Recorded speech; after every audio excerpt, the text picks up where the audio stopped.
The sky was not normal. It was green, angry, alive. Ray ran through the muddy field, each breath heavier than the last.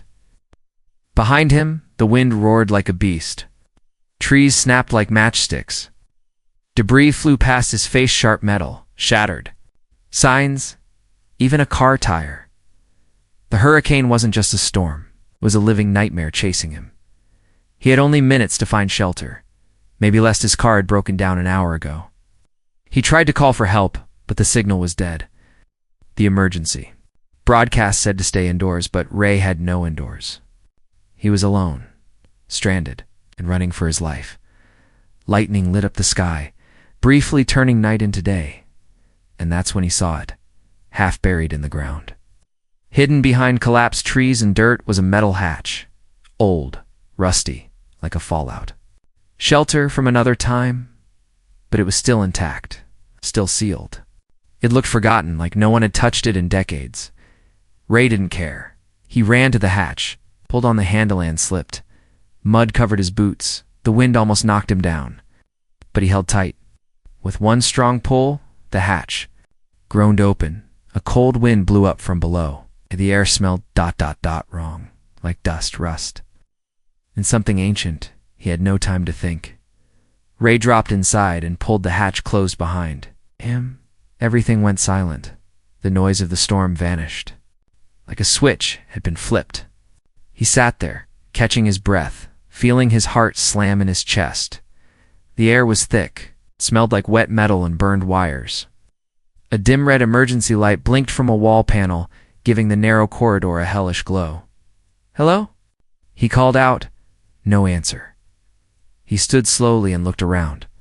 The place was cold, built from old iron and thick concrete. The walls had strange symbols scratched into them, not English. Not anything he recognized. The floor had dried stains. Maybe rust. Maybe not. He started walking forward. The hallway opened into a large room, maybe an old living area. Bunk. Beds. A dusty table. Broken screens. Everything looked like it had been abandoned long ago. That's when he heard it. A voice. It wasn't loud.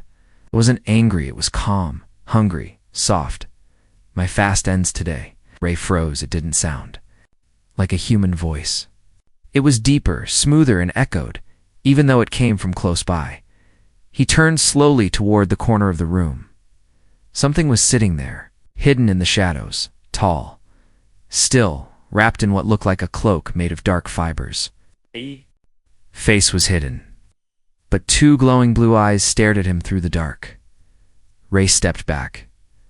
Who are you?" he asked, trying to keep his voice strong. The figure didn't move. "I've waited a long time," it said again. "So long, and now you've come?" Ray wanted to run, but his legs wouldn't move. "What do you mean? We're waiting for?" "Me, yes," the creature replied. "You carry the scent. The pain, the flavor I need." That last part hit him like ice. The flavor. Ray looked at the hatch behind him. The storm was still out there. He could hear the faint rumbles above. Going back up now would be suicide. He had two choices.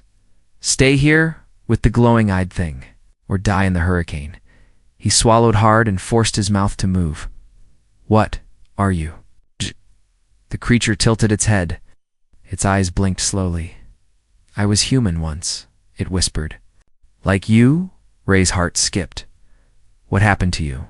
"I remembered too much. I felt too deeply. Broke the shell of this world and became something more." Da-da-da. Ray backed up a little, but the creature didn't follow. Da-da sat. "They're watching. You're afraid," it said. "That makes your taste perfect." Ray shook his head. "If you're going to kill me, do it." The creature actually laughed, a strange, hollow sound. "I don't kill. I consume what is given freely.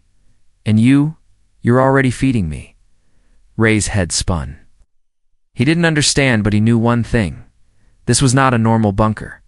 This was not just about a storm. He was trapped with something that remembered being human, but was now something else, and it was hungry.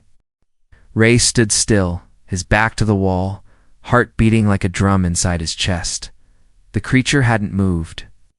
It just sat in the shadows, wrapped in its dark cloak. Its glowing blue eyes blinked slowly as if it were studying him, reading him like a book only it could understand. Then it spoke again. "You never liked rain as a child. You always hid under your mother's bed." Ray's eyes widened, his breath caught. "What?" he whispered. The creature leaned slightly forward but didn't stand. "She used to sing to calm your shaking hands," her voice, soft like warm tea. Ray's mouth went dry. This thing didn't just know him, it knew his past, his memories, private things he never told anyone. "How do you know that?" he demanded, fear turning into confusion. "I don't just feed on fear," the creature said gently. "I taste memory, sorrow, regret. That's what I've lived on for centuries." Ray's hands balled into fists. "Oh, you've been inside my head." "No," it replied. "You invited me in the moment you entered this place. Pain always leaves the door open." It sent a chill down Ray's spine. He looked around the room again, more carefully this time. There were old furniture pieces, strange alien markings, and half-burned candles in metal holders. Symbols painted in faded red formed a circle around the center of the floor. Not random, ritualistic. It's like this wasn't just a bunker, it was something older, darker. "How long have you been here?" he asked. The creature exhaled. 1,000 years and 3 storms. Ray didn't understand. "Why wait for me? I'm nobody." The creature tilted its head again. "You survived the fire on Delta Outpost. You buried your father in silence. You loved a girl who forgot your name, and yet you walk. You endure." Ray took a step back. Those were his moments. Real ones. Private ones, from Earth and beyond. How could this being know so much? "Because I was once like you," it answered, even though he hadn't. "Spoken a man, a wanderer, a survivor. Then why are you like this?" The creature's voice dropped low, almost a whisper. "I broke. I felt too much. I saw too far. I touched something in the stars that I shouldn't have, and it changed me." Ray didn't respond. He slowly moved toward the wall where a dusty metal cabinet stood. Maybe it had supplies, weapon, anything.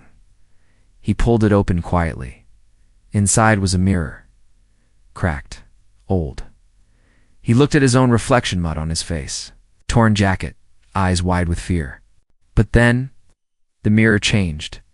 Behind him, the creature's reflection wasn't sitting. It was standing right behind him. He spun around, nothing, still seated, still unmoving. "What are you really?" Ray asked again, his voice shaking now. "A mirror," it said softly, "of what you could become if you'd stop running." Ray didn't like that answer. "I'm not like you," he whispered. The creature nodded slowly. "Not yet." Oh, there was a beat of silence. Then the creature lifted. 1 hand long, black fingers like thin wires. In its palm, a small orb of blue light floated. It flickered like a flame trapped in glass. "This is what I take," it said. "It's just a little, just enough to survive. I can give it back. I can make you stronger, sharper. The pain you carry can be turned into power." Ray stared at the orb. It pulsed with strange energy. Something about it called to him. He felt warmth, like a memory of a campfire long ago. "What if I say no?" he asked. "Then I keep waiting," the creature said. "But you should know. The storm above is not the last." Ray looked up toward the ceiling. "The storm?" he repeated. The creature nodded. "It wasn't sent by nature. It's a searchlight. Others are coming, not like me. Worse." "What others?" "They smell your sorrow too. But they don't ask permission." Ray stepped back, suddenly unsure of everything. Was this creature warning him or manipulating him? Was it a prisoner down here or a gatekeeper? And what did it mean by not? The last storm? The red light above flickered once, then again, then it died. Darkness swallowed the room. Ray could still see those glowing blue eyes across from him. Now the creature murmured, "It begins." The red emergency light had gone out. Darkness pressed on Ray's skin like thick oil. It wasn't just the absence of light, it felt alive. Duh. He stood frozen, only able to see the twin blue glows of the creature's eyes across the room. Da-da, da-da, da-da, da-da, da-da, da-da, da-da, da-da, da-da, da-da, da-da, da-da, da-da, da-da. They, da-da. They are so, da-da. Da-da. Derending. I said double-o da-da-da. Went away. I am end up. I am end up. I am end up. Blinked slowly, calmly. Then, without warning, something clicked. A pale green glow lit up from beneath the floor. Lines of alien symbols began to shimmer, one after another, forming a path as if the bunker itself had recognized Ray's presence. He looked down, uncertain. The symbols weren't just designs, they were moving slightly, shifting shape like liquid metal, rearranging themselves into something new. He stepped back. But the creature's voice stopped him. It's calling you, Ray. The memory core has awakened? The what? Ray asked, still staring at the floor. Where time sleeps and truth burns. Oh, you opened the seal when you stepped through the threshold. Only humans can do that now, because they were the last ones to leave. Ray blinked. Wait, humans were here before? The creature nodded slowly. Not this version of you, the first ones. Ray's heart skipped. The first humans. No one told you, it whispered. Your species didn't begin on Earth. Earth was your prison. Ray's breath caught. This had to be a trick, a lie. But his instincts the same ones that helped him survive wars, crashes, and now a hurricane told him otherwise. He followed. The glowing path? It led him through a narrow hallway he hadn't noticed before. The walls were no longer rusted. They looked clean now, humming softly with a strange low vibration. At the end of the corridor was a door. It opened without a sound. Inside was a chamber unlike anything Ray had seen. Smooth white walls, floating screens, a strange humming crystal in the center surrounded by golden arches that looked like skeletal wings. The air smelled sterile, but not dead. It was like breathing history as he stepped closer. The crystal began to glow with his footsteps. Suddenly, images filled the room, holograms flashing all around him, not static videos. They were memories. He saw towering cities made of light, skyships shaped like whales, human-like beings standing tall beside alien races together, not in war, but in harmony. And then he saw a fire war dot, a great betrayal, humans turning on their own creators, choosing emotion over logic, breaking sacred codes. This is why Earth was chosen, the creature's voice echoed behind him, to hide the broken children from the stars, to give them one last chance. Ray turned slowly. The creature stood in the doorway now, no longer hidden. Its form was still tall, cloaked, but Ray could now see its face. It was human, or had once been. Its skin was gray and stretched, its eyes too deep. But beneath the damage, Ray saw a familiar structure, a human jawline, a nose, lips. You were one of them? Ray asked. I was their last historian. I stayed behind. To remember why me, Ray whispered. Why now? Because the seal responds to pain. You have enough inside you to open what others couldn't. Enough scars to awaken what the stars tried to bury. Back at the holograms, they were now replaying a scene, one that made his knees weak. A baby swaddled, placed inside a cold chamber, and outside watching was his mother, younger, crying, then Dash sealed away. This is you, the creature, said, born not on Earth, placed there, watched, forgotten. Ray dropped to his knees. This is insane, said the creature said. Or is it the one truth you were never meant to find? Ray shook his head, gripping his face. Then what do I do with this? What does any of this even mean? The creature stepped forward and placed a long hand on Ray's shoulder. Remember now, that's enough. Suddenly, the crystal pulsed once and the golden arches cracked. The ground trembled slightly. Time is short, the creature said. The others felt the core activate. They'll come. They'll destroy what's left to keep it hidden. Others like you? The creature's face darkened. No worse, I fasted to hide us both. But now that I've tasted, I cannot protect you. Ray stood up, heart pounding again. So what happens now? He asked. The creature looked him dead in the eyes. Now, you'll either run again, or remember who you really are. Ray sat on the cold floor, surrounded by floating images of a life he never remembered living. The crystal in the center of the room pulsed with quiet power, casting ghostly reflections across his face. Above, holograms flickered his mother's young face, the baby in the stasis pod, cities built by hands he didn't know were his ancestors. Each image tore something open inside him. Not physical pain, but something deeper. And the creature stood silently behind him, waiting. Feel it, it said gently. They ache beneath your skin, the pressure behind your heart. That is where the real food lives. Ray didn't respond. He didn't need to. The creature moved forward, slowly, carefully, as if approaching a wounded animal. It knelt beside him, folding its long legs like it had done this ritual 1,000 times. Then it extended a hand, not toward Ray's body, but toward his shadow. Its clawed fingers didn't touch him. Instead, they hovered above the floor, over the dark outline of his form cast by the crystal's glow. Ray tensed. I will not harm you, the creature said, but I must feed. Just a little, or I will fade. My promise remains, take sorrow and leave strength. Ray's voice was hoarse. And what if I say no? Then I go hungry. But the storm outside won't. Ray clenched his jaw. He had no reason to trust it, but he had even less reason to trust the world outside. So, slowly, he nodded. I'll allow it, he said. Just once. Creature exhaled, breath that shimmered like mist.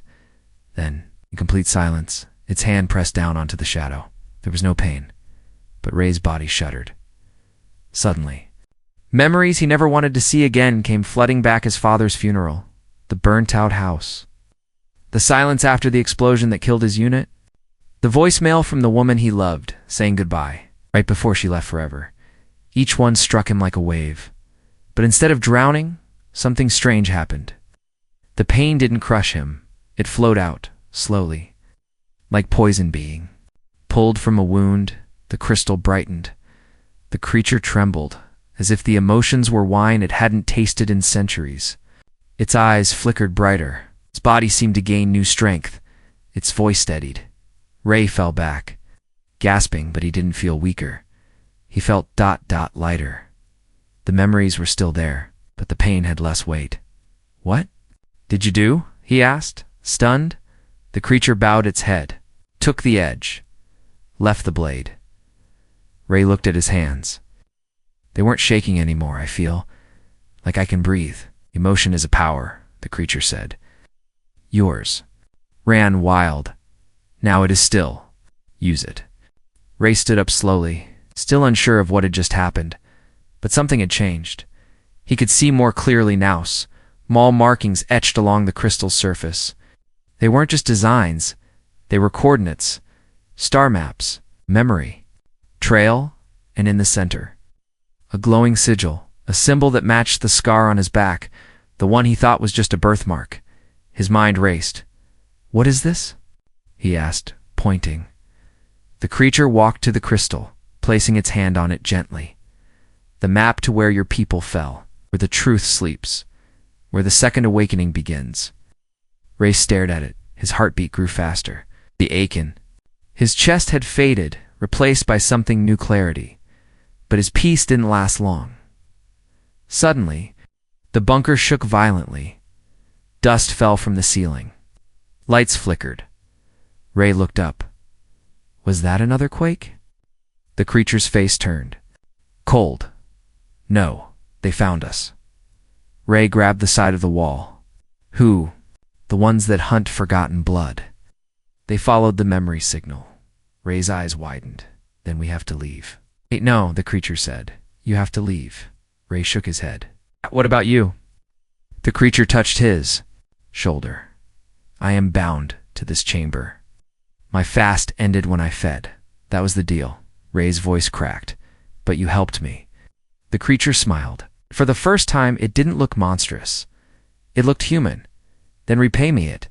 Said, take the map. Go to the stars. Remind them who you are. The ground shook again. Louder, closer. Ray grabbed the map module as the chamber walls began to shift. A secret staircase revealed itself beneath the floor, leading deeper, perhaps to another way out. As he stepped into the stairwell, he looked back one last time. The creature raised its head proudly and whispered, "You've fed me well, Ray. Now go. And make them remember their fear." Ray nodded and ran into the dark this time, not running away, but running toward something. Ray ran deeper into the hidden stairwell above him. The bunker groaned like a beast awakening. The walls trembled. The ceiling cracked. Faint howls echoed through the vents not wind. Something was coming, but Ray wasn't the same man who had entered this place. As he raced down the stone stairs, the map module pulsed in his grip, cool, smooth, and alive with light. His fingers tingled. His skin felt tight, like energy pulsed just beneath the surface. Every breath felt sharper. Sound was louder. Even the darkness didn't seem so dark anymore. Something inside him had shifted. The Devourer's meal had come with a gift. At the bottom of the stairs, the tunnel opened into an ancient corridor. It wasn't made of iron like the bunker above. This was older, carved from crystal and stone. Symbols lined the walls, glowing softly with a light of their own. The air was warmer here, charged. Ray paused to catch his breath. His ears picked up something strange. Voices not speaking. Singing. He pressed forward, drawn by the sound. Every step echoed, but his instincts told him no one could hear him. Somehow, the Devourer's gift had done more, and cleared his sorrow. It had changed his presence. He was no longer entirely human. At the end of the hallway stood a gate, sealed, but pulsing. The moment he touched it, the crystal map in his hand fused into the surface. A ring of symbols spun, rearranging themselves. The gate opened inward with a hiss of air, like it had been waiting for 1,000 years. Ray stepped through. Inside was a room like nothing on earth. Tall pillars reached up into blackness. Giant orbs floated in the air, each holding frozen memories living. Holograms paused mid-movement. One showed an alien fleet descending toward Earth. Another showed a city being buried beneath ice. A third. Ray's breath caught. It showed him walking through this very room, but from centuries ago. "What is this place?" he whispered. A voice answered, but it wasn't the Devourer. "The Chamber of Echoes, where bloodlines speak." Ray turned sharply. Another figure stood across the chamber, tall, armored, feminine. Her skin was a mix of pale gold and silver. Her eyes glowed red. And in her hand was a blade that shimmered like glass, dipped in stars. "You carry the scent of sorrow," she said, "but also the taste of the old one." Ray took a step back. "Who are you?" "I am a warden," she said, "sworn to erase those who awaken the forbidden." Ray raised his hands. "I didn't mean to awaken anything. I was running from a storm." She stared at him. "No one finds this place by accident." Before he could speak again, she lunged fast. Too fast. Her blade came for his chest. Ray flinched, raised his hand without thinking. A pulse of blue energy exploded from his palm. It hit the warden midair and sent her flying across the room. She crashed into a pillar and slid to the ground. Stunned, Ray looked at his hand in shock. What? What did I just do? The skin on his palm still glowed, a perfect circular mark like the one on the Devourer's chest. The gift wasn't just knowledge, it was power. Ray didn't wait for her to recover. He ran to a side tunnel. More lights flickered as he moved, sensing him. This underground world was alive, reshaping for him. Another tremor shook the walls. Behind him, the warden shouted, her voice full of anger, "You carry the hunger mark. You've been claimed by the Forsaken." Ray didn't look back. He didn't fully understand what he had become. But something inside him whispered, You are not prey anymore. As he emerged into a cavern full of ancient machines, glowing, symbols guided him again. A panel opened, and from it, a small drone floated toward him. It scanned his body, then bowed. A mechanical voice said, "Welcome back, initiative memory. The path to the Ark is open." Ray stood still, breath shaking. Everything was happening too fast. But one thing was clear. He had been chosen not for who he was, but for what was buried deep inside him. And now every power in the shadows, good or evil, was waking up, because the devourer had fed and its chosen vessel was no longer running. Ray stepped out of the glowing tunnel, squinting against the sudden sunlight. He was back on the surface, but something was wrong. The trees were still broken, the wind still howled. The hurricane had moved on, but the sky hadn't cleared. It was red now, not sunset red, but a heavy, unnatural crimson. The air felt thicker, like the atmosphere was holding its breath. His boots crunched over cracked earth. The forest, once alive with green, was gray, silent. Birds didn't sing. Insects didn't buzz. It was like the whole world was frozen in. Fear, and then he saw it. Across the sky, hovering like a wound in the clouds, was a giant ring black, spinning slowly, rimmed with lightning. It wasn't part of the storm. It was not natural. "What is that?" Ray whispered. He heard something behind him. He turned sharply, hand raised, just in case his new power responded again. But it wasn't the warden. It was a girl, human, maybe 12 years old, barefoot, covered in dust, her eyes wide, afraid and full of tears. "You saw it too?" she asked. Ray nodded slowly. "When did that thing appear?" "Right after the wind stopped," she whispered. "It came from the sky, but it didn't fall. It just floated there." Ray knelt down to her level. "Are you alone?" She nodded. "My parents, they didn't make it." He swallowed hard. "Come with me." They moved through the dead forest, the girl staying close. As they walked, Ray noticed more strange things: trees, with their bark burned in perfect circles. Birds frozen mid-flight, suspended in the air like statues.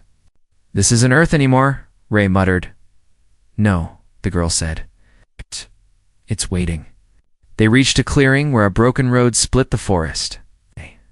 There Ray saw others, humans, confused, injured, gathered in silence. Dozens, maybe hundreds. They all stared at the sky like they were hypnotized. Ray's presence made heads turn. One man pointed. "That's him. He came from the storm." Voices rose. Someone asked, "Is he the one they're waiting for?"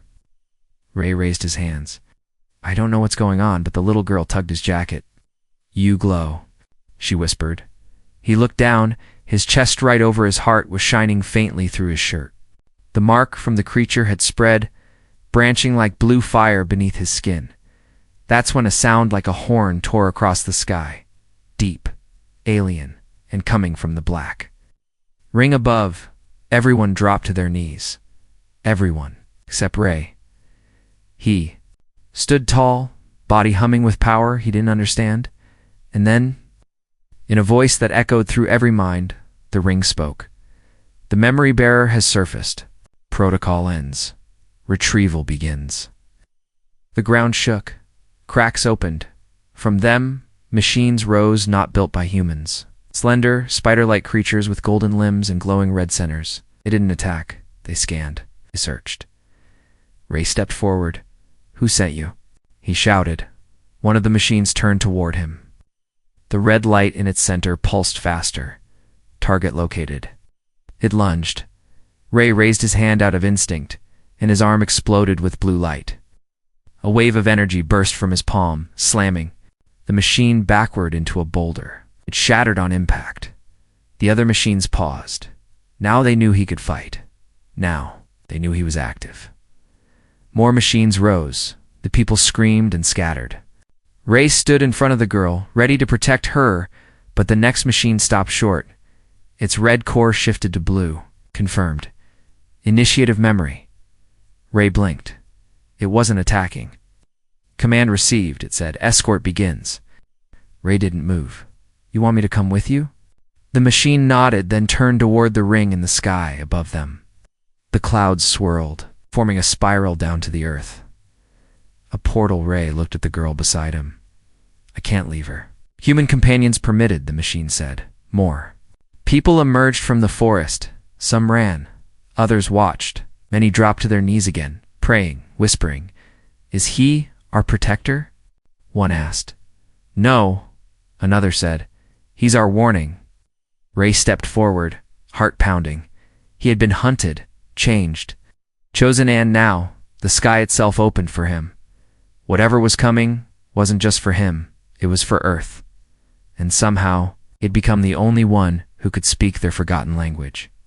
The spiral in the sky widened until it filled the heavens. The red clouds broke apart, revealing a vast darkness beyond, threaded with stars that didn't belong to Earth's night. The black ring hung in the center like the pupil of an enormous eye watching the world below. Wind howled around Ray and the girl, but it wasn't the chaotic rage of a hurricane.